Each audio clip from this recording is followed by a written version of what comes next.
bergabung di Crystal Tomato launch oleh Silky Skin Secret.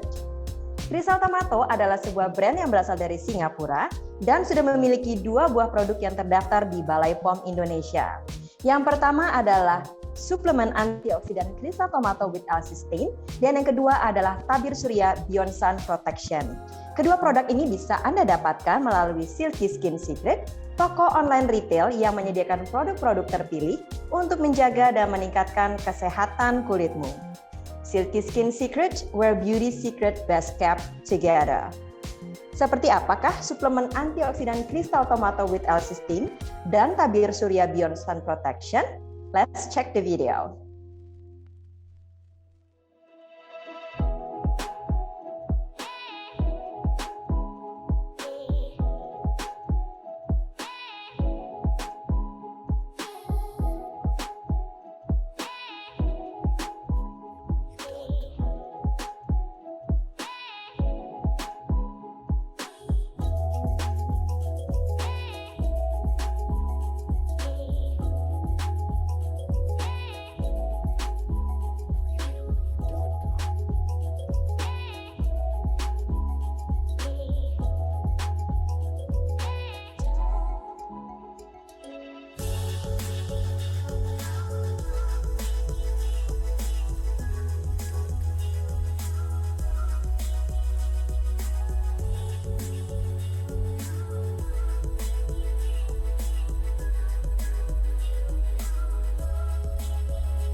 Nah, pada hari ini saya nggak sendirian. Kita kedatangan tamu dari Singapura, seorang dokter, di mana kita akan ngobrol-ngobrol nih mengenai kiat-kiat menjaga kesehatan kulit dan menjaganya agar tetap cerah, kenyal, lembab, dan dengan kilau sehat alaminya.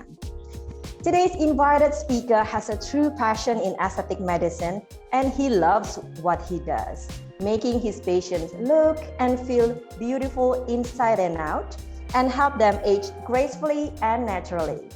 He obtained his medical degree and postgraduate family medicine qualification at the National University of Singapore and his postgraduate diploma in practical dermatology at Cardiff University in the United Kingdom. He is the founder and medical director of Zero Aesthetic Clinic, who focuses on preventive medicine and holistic anti-aging aesthetic treatments. Let's check out his video profile.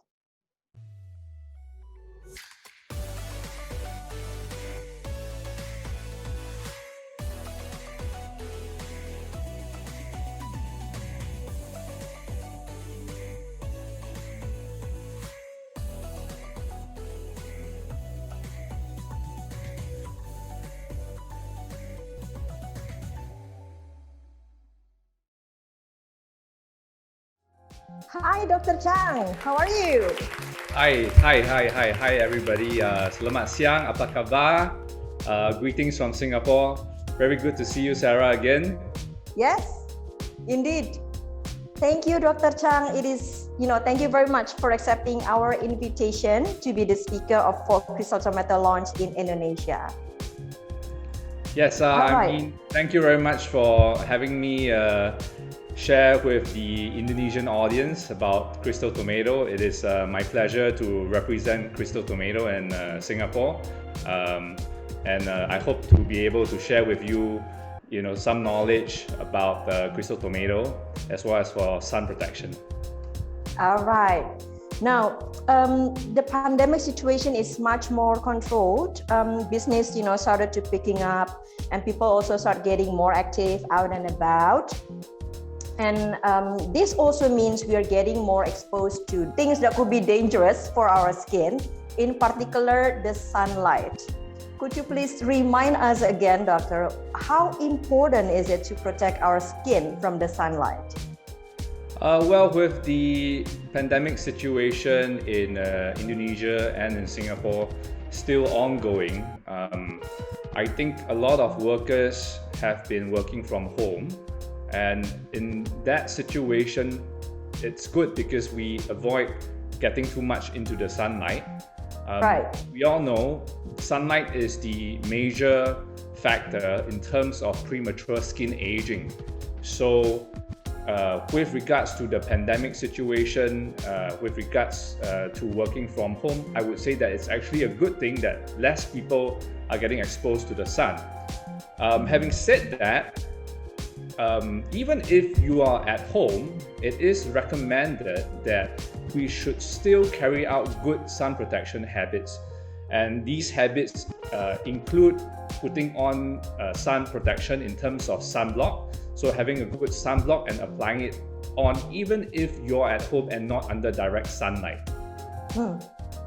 Okay, so the thing is, because we usually take sunscreen when we're outside, so we're not really familiar with wearing sunscreen inside. So that's a very good reminder. And in general, sunscreen with high sun protection factor or SPF would have like heavy and creamy texture that might induce acne in acnegenic and comedogenic skin. How do you usually help your client or your patient with such condition?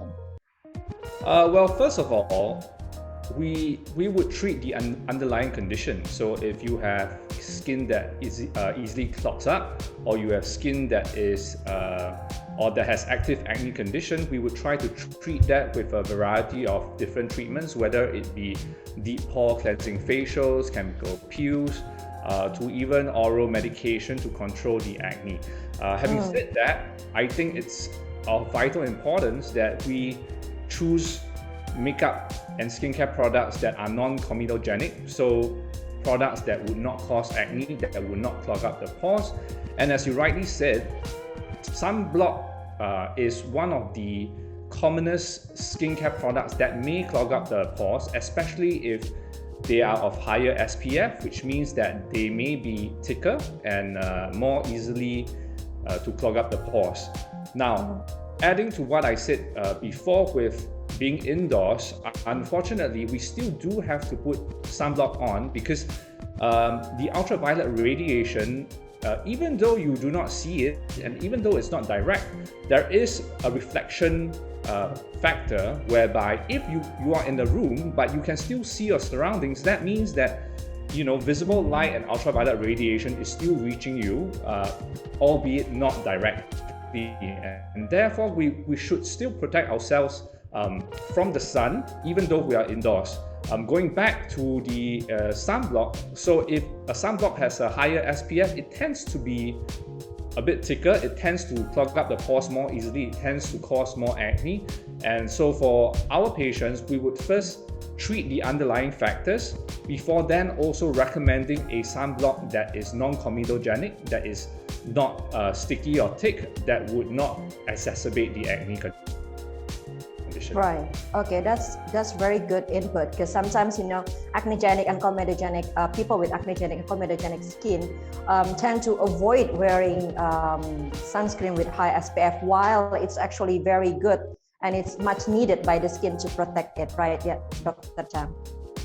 Yes, exactly. And in fact, if you do not protect the skin well enough from the sun not only causes premature aging, but if you go into the sun for a long period, you experience what we call a sunburn. And what happens is the sun radiation actually causes inflammation to the skin. And this inflammation may actually worsen the acne condition.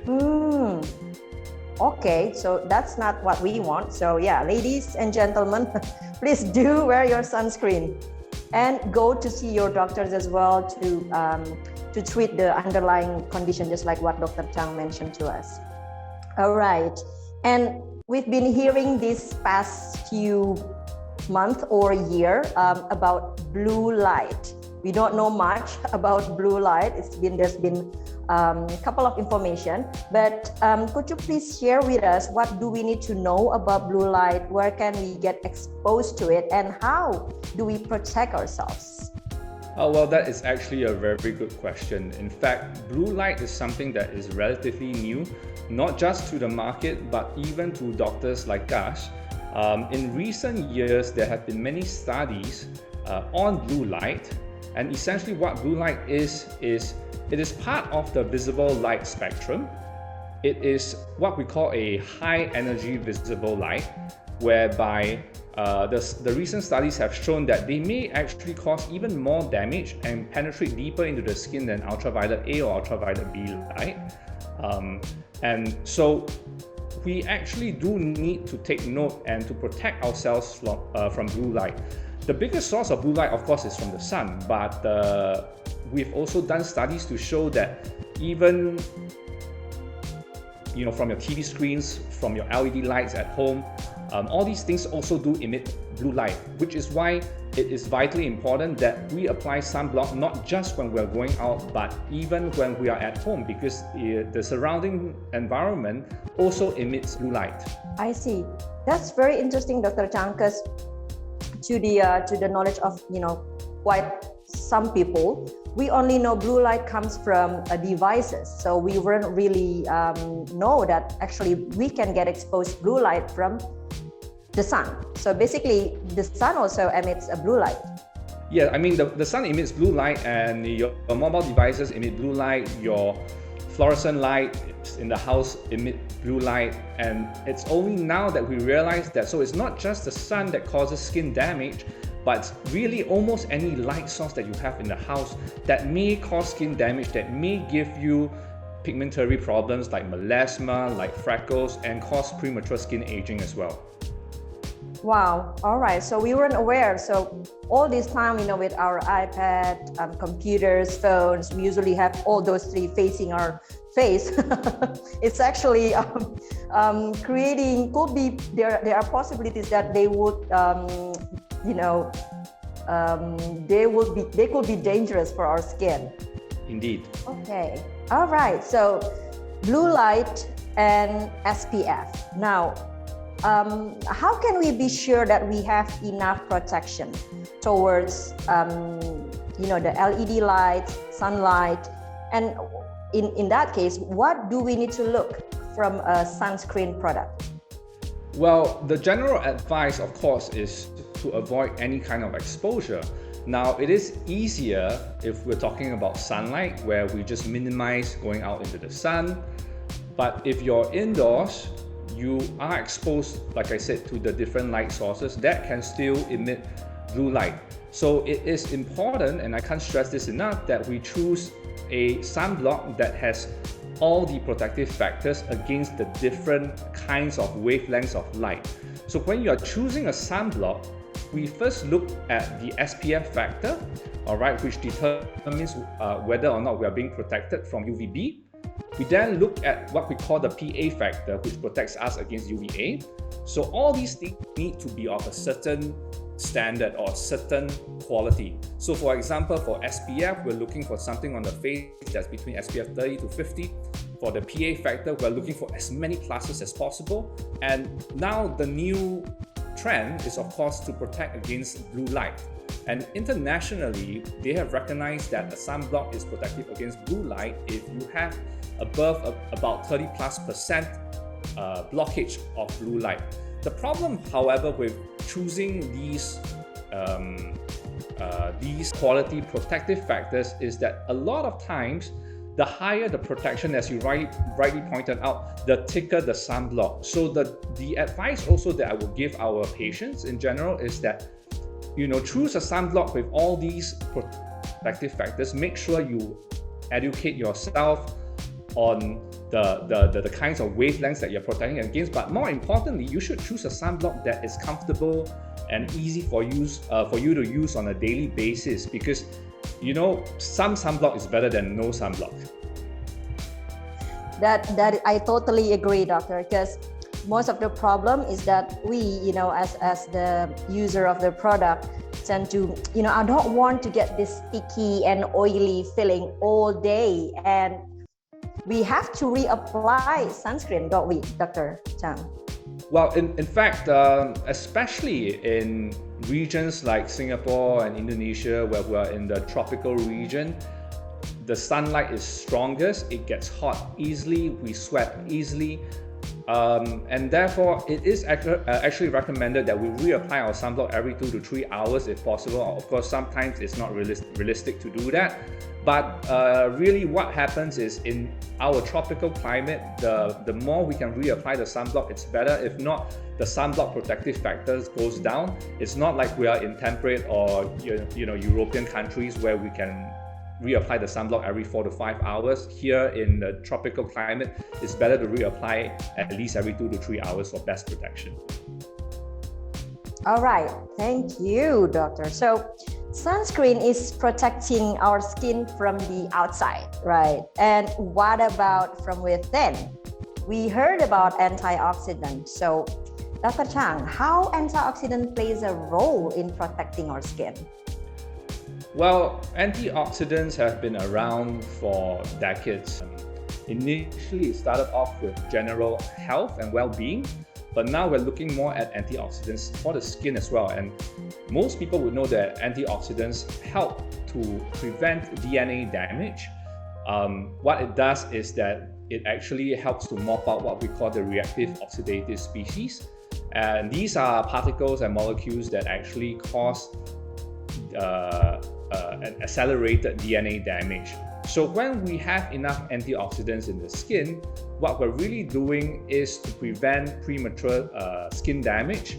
It helps to prevent pigmentation. It helps to increase the skin elasticity, and also it helps to keep the skin healthy, radiant, and hydrated. So in terms of antioxidant, especially now, we're looking at supplements that really not just target the general well-being of the person, but really antioxidants that also target the skin.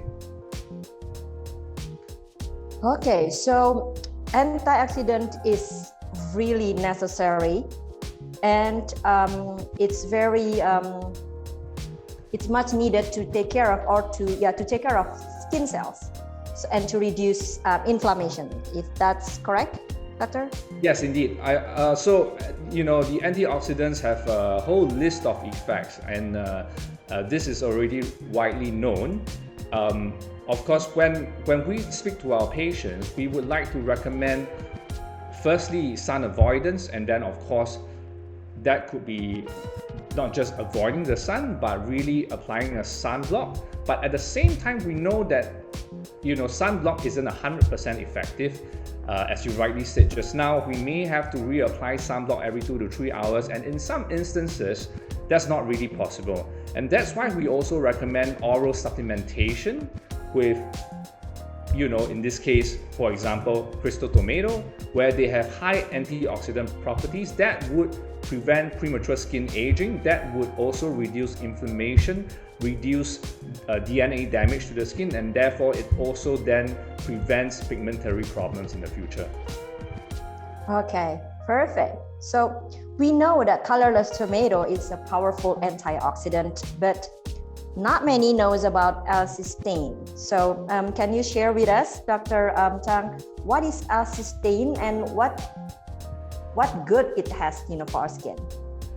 Well, of course, when we are choosing an oral supplement, it's always better to have more of the good stuff.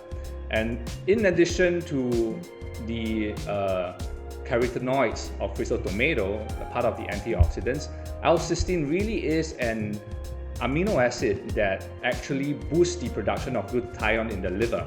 Now, glutathione is a whitening supplement in a sense that it helps to give better overall skin tone, right? And therefore, this L-cysteine is really a molecule that stimulates greatly the production of your own natural glutathione.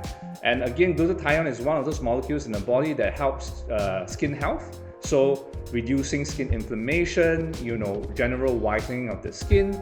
And in fact, L-cysteine actually contains sulfur, which then actually boosts the production of collagen as well in the skin. Wow, so that's very important as well to help, the work from the colorless tomato. Perfect. So how early should we start wearing sunscreen and consume antioxidant supplement, Dr. Chang? Well, the thing is, there hasn't been,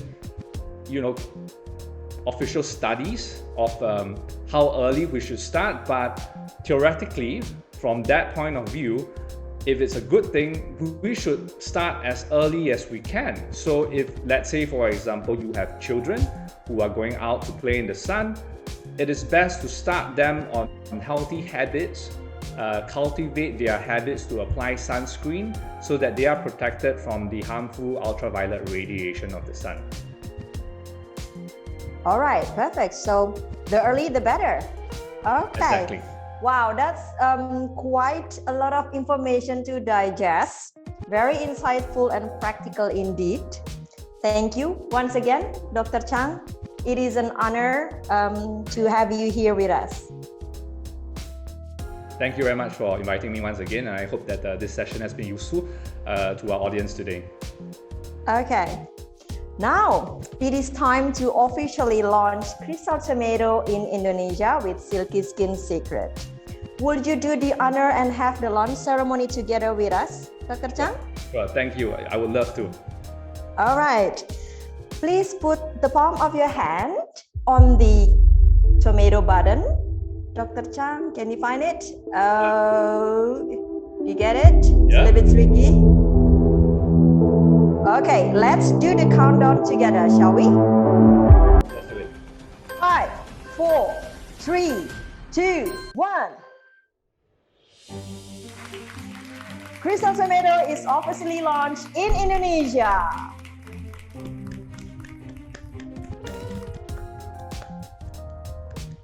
Okay, thank you very much, Dr. Chang. Thank you. Untuk melanjutkan kebahagiaan kita bersama dengan hadirnya Crystal Tomato di Indonesia, simak terus Instagram Silky Skin Secret karena akan ada quiz dan juga games menarik di mana teman-teman sekalian bisa memenangkan Crystal Tomato with L-cysteine dan juga Beyond Sun Protection. Once again, Dr. Chang, thank you very much and we hope to see you face to face here in Indonesia soon. Yes, thank you very much. Terima kasih. Okay.